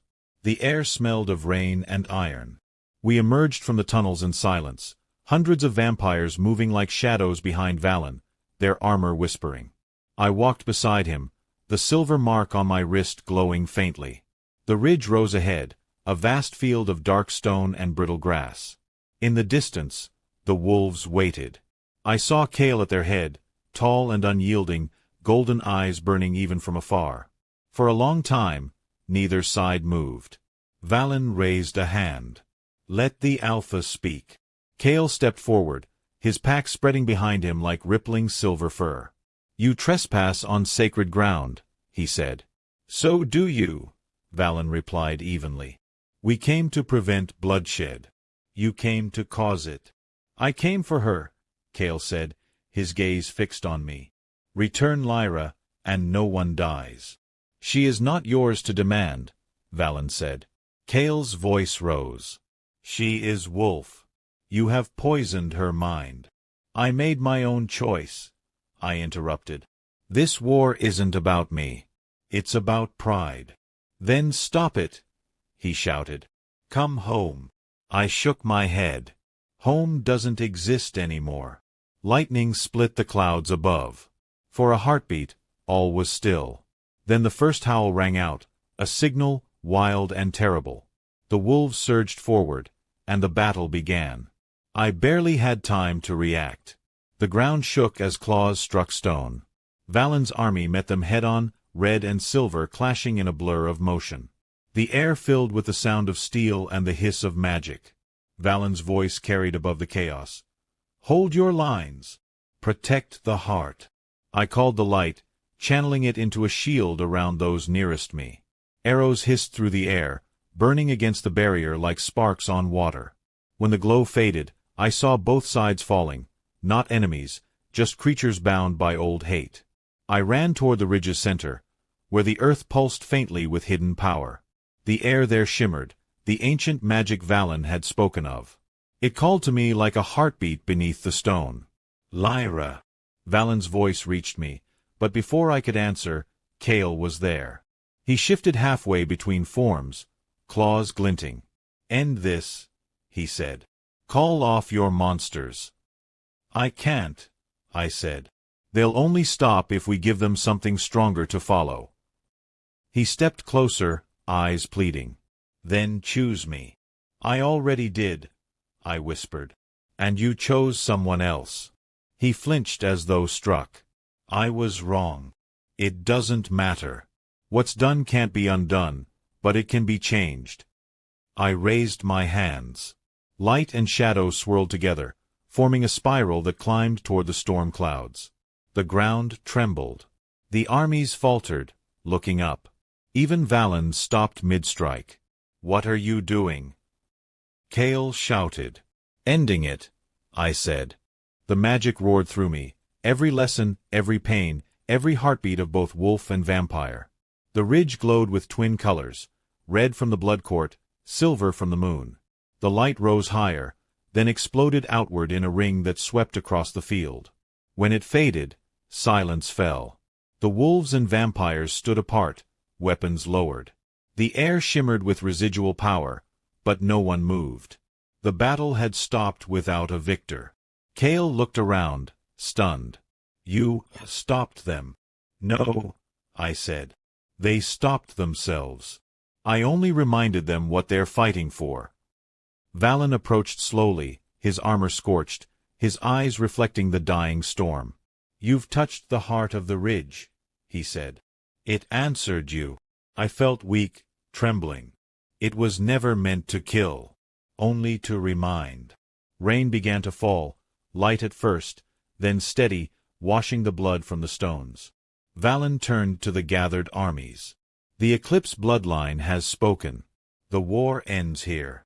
Some vampires bowed. Others stared in disbelief. The wolves shifted uneasily, their eyes flicking between Kale and me. Kale's voice was rough. "You would let her decide the fate of both our kinds?" Valen said. "She already has." Kale's fists clenched, then slowly loosened. He looked at me, and the fire in his eyes dimmed. "If you ever seek the forest again, the pack will not hunt you." "Thank you," I said softly. "But my path lies elsewhere." He nodded once, turned, and led his wolves into the mist. The army faded like ghosts among the trees. When they were gone, Valen stood beside me, rain running down his dark cloak. "You risked everything." "So did you," I said. "But maybe for once, risk was worth it." He smiled faintly, the first true smile I'd seen from him. Perhaps peace begins not with treaties, but with courage. I looked at the horizon where dawn broke through the clouds. "Then let's make sure it lasts." We returned to the blood court that night. The corridors that once trembled with fear now felt still, as if holding their breath. Seraphine met us at the gates, her expression unreadable. "You did what none of us could," she said quietly. "Perhaps the prophecy is not a curse after all." "It's never the prophecy that decides," I said. "Only what we do with it." Later, as the court slept, I went to the balcony once more.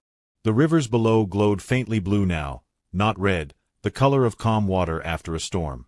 Valen joined me. For a long time we said nothing. Then he spoke. "You bridged two worlds today." "Maybe," I said. "Or maybe I just stopped them from destroying each other." He looked at me, eyes soft. "That's what bridges do." The rain had stopped. The air smelled of wet stone and new beginnings.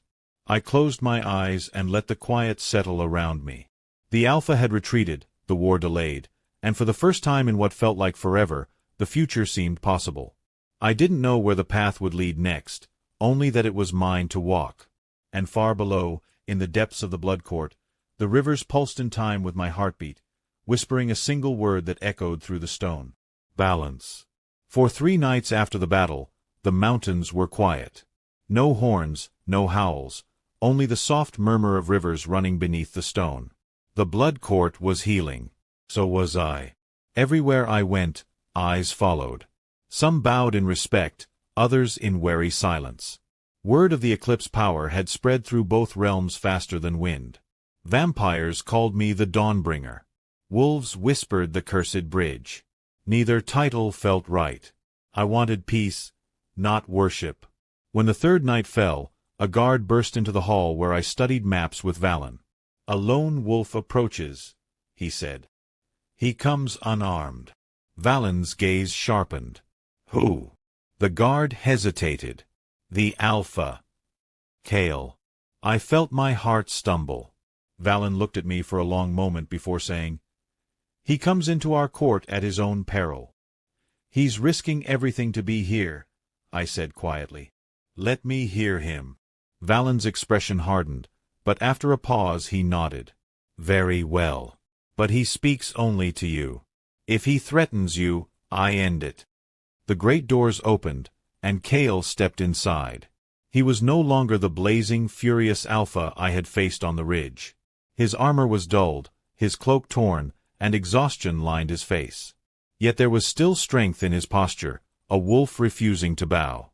When our eyes met, 1,000 memories rushed back, hunts through the forest, laughter by the fires, the moment of rejection that shattered everything. I forced myself to stand tall. "You shouldn't have come here," I said. "I had to," Kale answered. "I came to make peace." Valen stood a few steps behind me, silent as carved stone. The tension in the room was thick enough to choke on. Kale's voice was rough. "I saw what you did at Blood Moon Ridge. The way you stopped the battle. I can't ignore that." He looked down for a moment before adding, "I was wrong to reject you. I was blind." I swallowed hard. "It's too late for apologies." "I know," he said.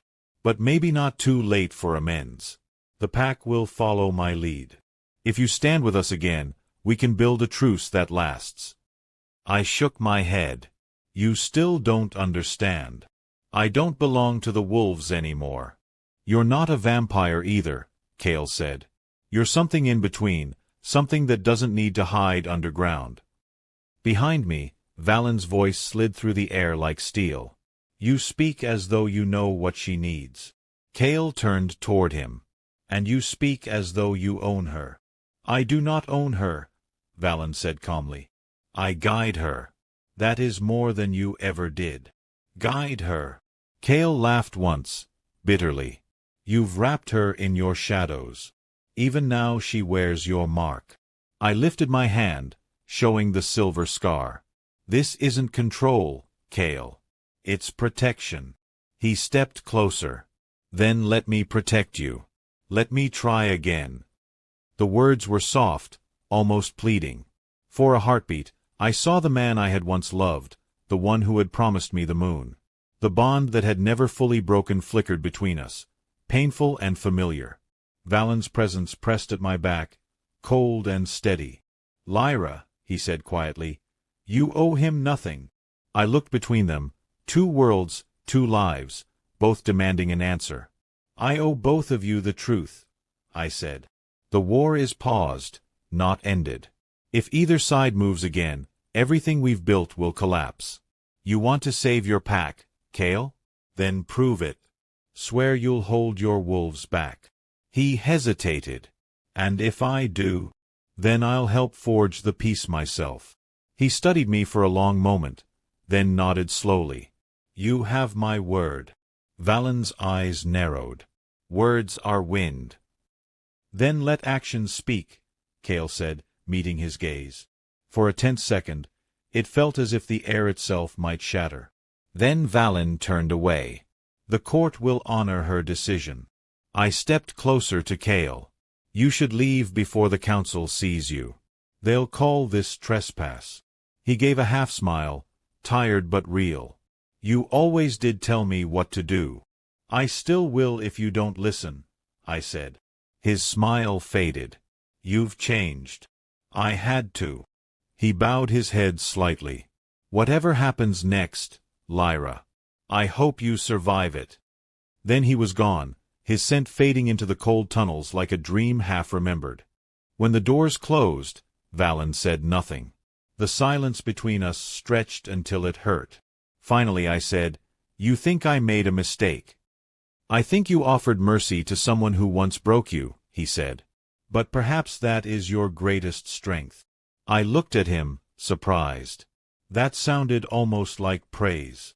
He smiled faintly. Almost. That night, sleep refused to come. I stood at my window watching the veins of red light pulse through the stone. Somewhere above, Kale was returning to his forest. Somewhere below, Valen's people sharpened their blades. And in the center stood me, the bridge no one yet trusted. I whispered into the darkness, "If peace has a price, let it be mine." The shadows seemed to listen. A storm gathered over the mountains the next day. Wind howled through the caverns, rattling chains and whispering down the long halls. Even the blood rivers glowed faintly darker, as if reflecting the coming unrest. I met Valen in the Hall of Echoes. The black pool at its center rippled, though no wind touched it. "The heart of the eclipse is stirring," he said. "It feels the choice you made." Choice. "Between mercy and vengeance," Valen said. "The balance wavers." I stared into the water. Reflections of two moons spun across its surface, one silver, one crimson. They drifted closer, their light bleeding together until I couldn't tell where one ended.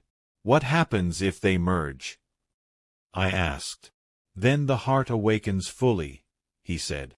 "But once joined, they cannot separate again." I felt the hum of power beneath my feet, ancient, patient, waiting. "Can it be controlled?" "Only by one who accepts both halves without fear," Valen replied. "That is why it called to you." He stepped closer, his voice quieter. "The heart will test you. It will show you what you must give up to complete the bridge." "What must I give up?" I asked. He looked at me for a long time. "Perhaps everything." The surface of the pool brightened, drawing me forward. When I touched the water, the world shifted. I stood on a plain of endless twilight. The ground shimmered like glass, reflecting both moon and blood-red sky.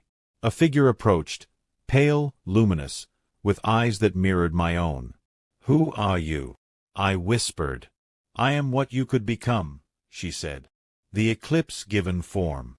She circled me slowly. "You wish to unite worlds that have hated each other for centuries. Do you know the cost? I'm willing to pay it, even if it means losing those you love." My heart clenched. Images flickered in the air. Kale's smile, Valen's steady gaze, the faces of the wolves and vampires who now looked to me. "Yes," I said, my voice shaking but firm. "Because if I don't, they'll lose everything anyway." The figure nodded once. "Then face your heart's eclipse." The light around us dimmed. The moons above began to drift together, their edges touching. A surge of energy flooded the air, heat and cold, joy and sorrow, all at once. The ground trembled. Pain shot through me as power coursed into my body. My vision blurred. The world pulsed with silver and red. The voice of the eclipse whispered, "Balance is born in sacrifice." I felt something tearing, the last thread of the old bond between Kale and me. It snapped, leaving both emptiness and peace in its wake. The mark on my wrist burned, then cooled. My heartbeat steadied, deeper and slower, echoing the rhythm of the heart itself. When I opened my eyes, I stood again in the hall. Valen was kneeling beside me, his face pale. "Lyra." "I'm fine," I said, though my voice shook. "It's done." He studied me, wonder flickering in his eyes. "Your aura, it's changed." I looked down. Faint lines of light traced my skin, silver and crimson intertwined. They pulsed gently, alive. The heart joined them. "And you survived." Valen exhaled, a sound half relief, half awe. "Few could." "What happens now?" I asked. He rose slowly. "Now the prophecy moves forward. The heart has chosen its guardian. Guardian. The balance must be maintained, he said. You are its vessel, its voice. The thought both thrilled and frightened me. Then what of you? I remain what I have always been, shadow to your light. You make it sound poetic, I said with a faint smile. It is, he said. All great truths are. When we returned to the upper halls, the court gathered. The moment they saw me, a hush fell. Even Seraphine bowed her head. Valen spoke first. The heart of the eclipse has awakened. The bridge stands. He looked at me. She carries its power now. Any who break the peace will answer to her. Whispers rippled through the crowd. I felt their eyes, awe, fear, hope. None of it mattered. What mattered was the stillness in my chest, the sense of rightness I hadn't known since the night I was rejected.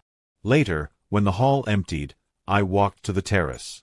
The storm had passed.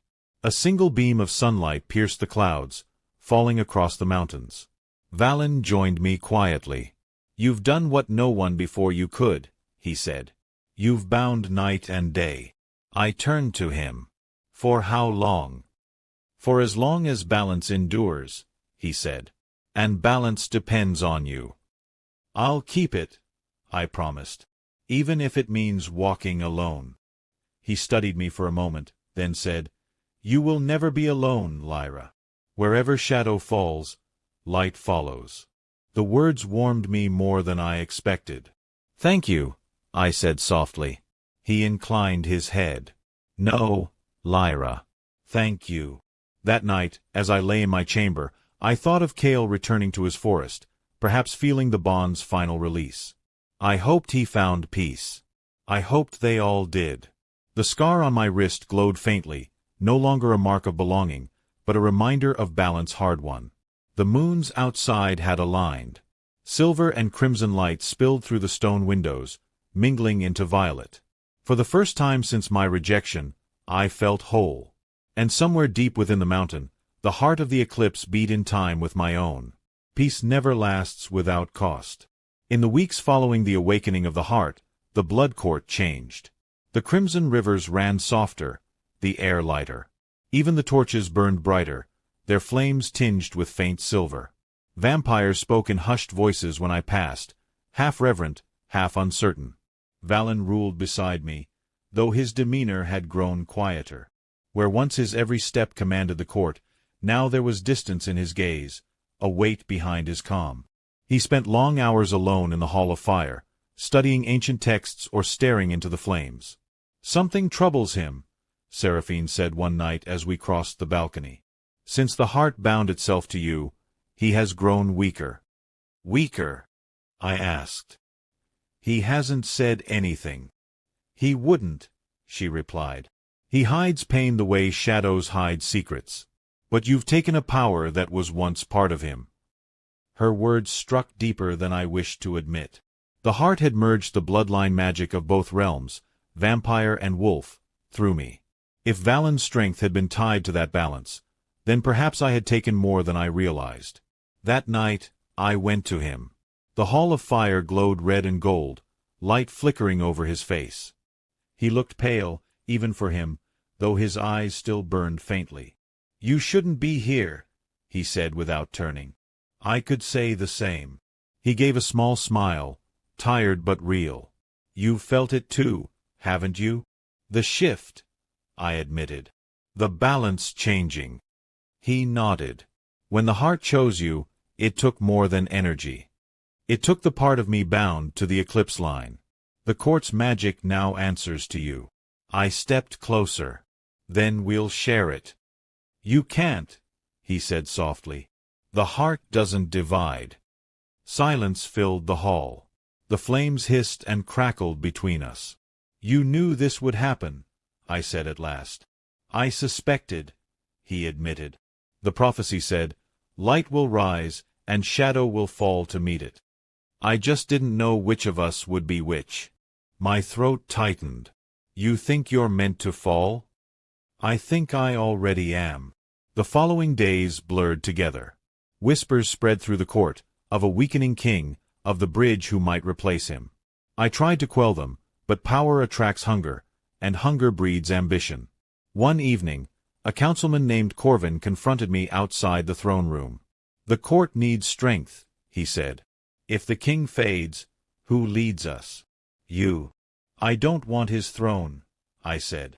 "Intentions matter little when destiny decides," he replied darkly, then vanished into the shadows. That night, I dreamt of crimson rivers turning black. 2 nights later, it happened. I was in the Hall of Echoes when a tremor shook the mountain. The ground rippled beneath my feet, and the walls shuddered. Servants screamed. I ran toward the throne chamber, where the glow of fire spilled through the open doors. Valen stood at the center, surrounded by nobles. His sword was drawn, blood running down one side. Corvin lay at his feet, lifeless. "What happened?" I demanded. Valen's voice was cold. "He tried to take the crown. He failed." But as he turned, I saw the wound on his chest, a deep gash that shimmered with silver light. The kind no vampire wound could heal. "Valen," I whispered, catching his arm. "You're hurt." "It's nothing," he said, though his knees buckled slightly. The blade was enchanted. A foolish attempt at prophecy fulfilled. I helped him to the steps of the throne. His blood stained my hands, warm and dark. "You need rest." He smiled faintly. "Rest is for the living. Don't talk like that." "Then listen," he said, his voice lower now, urgent. "The court will follow you. You carry the heart, they can't deny it. Promise me you'll protect them, even from themselves." "Don't say goodbye," I said, tears pricking my eyes. "You've survived worse." "Perhaps," he murmured, eyes closing briefly. "But never for long." He leaned back against the stone. The flicker of his aura dimmed, fading like a candle at dawn. The court watched in silence. No one moved. No one dared. I felt the heart stir within me, its twin light pulsing faster, stronger, as if sensing the shadow that now waned beside it. "Valen," I said softly, gripping his hand, "don't go." He looked up at me one last time, eyes filled with a strange calm. "Light rises, Lyra. It's your turn." Then the flame in his gaze went out. For a long time, no one spoke. The hall echoed with the sound of the fire, the slow drip of blood on stone. When I finally rose, I turned to the council. "Prepare him for the burial rites. He will rest in the Chamber of Stars, as is tradition."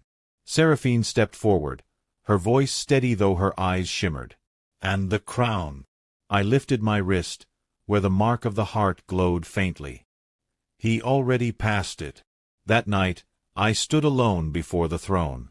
The room felt hollow without his presence, too vast, too still. The shadows themselves seemed lost. "You said you were my shadow," I whispered into the silence. "But what am I without you?" The answer came not in words, but in the gentle pulse of light that rippled through the air, soft and warm. The heart's magic, reminding me of what he'd taught, that balance endures even when one half is gone. I took a deep breath. The war was over, the peace fragile. But his last command remained clear. I would protect them. All of them. Valen's funeral lasted 3 days. The entire blood court gathered beneath the mountain's highest vault, where starlight filtered through cracks in the stone. His body lay within a crystal sarcophagus, surrounded by candles that burned blue instead of red. Even the wolves sent emissaries to stand in mourning, a rare and quiet sign of respect. I stood beside the sarcophagus as the final rite was read aloud. Seraphine's voice trembled slightly as she spoke. "From shadow he came, and to shadow he returns. But his legacy endures, in light reborn." When the last flame dimmed, I stepped forward. He believed in balance. In peace. In a world where neither night nor day ruled alone.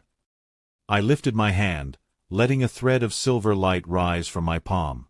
Let his passing be not an end, but a beginning. The light floated upward, touching the ceiling. One by one, the stars above the cavern began to glow brighter, until the entire chamber shimmered with dawn. No one had ever seen sunlight within the blood court.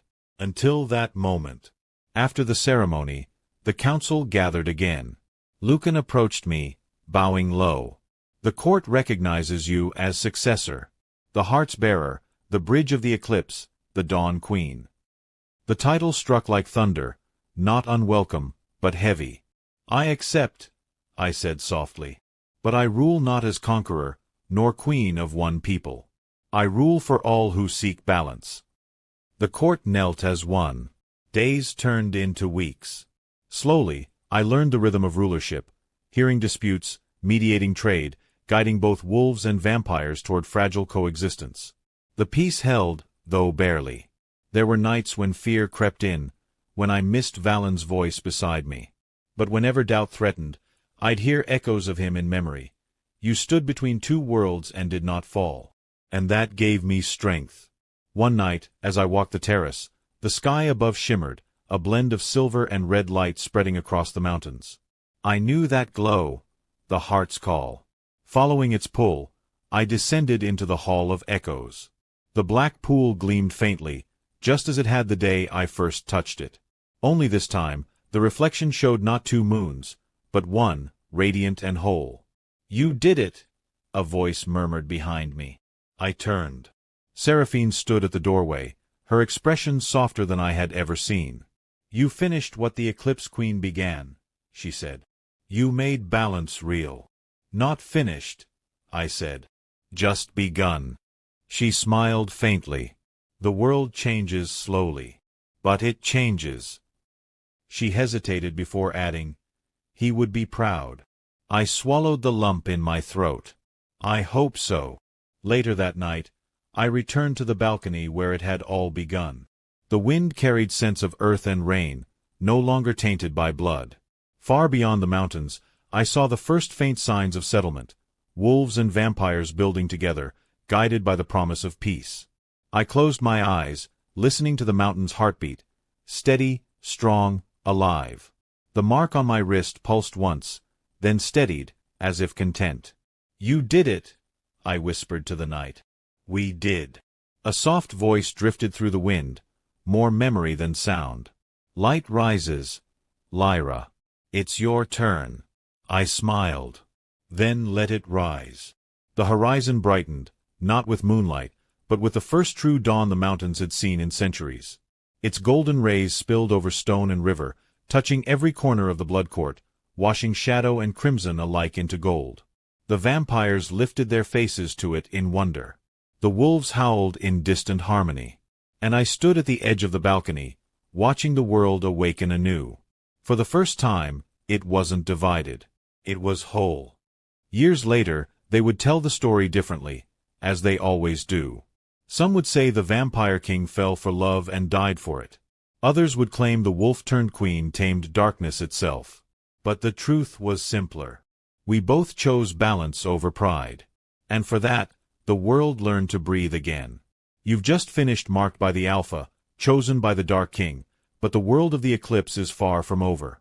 Subscribe, turn on notifications, and step back into the shadows with me for Book 2, The Shadow Reborn. The next chapter begins soon.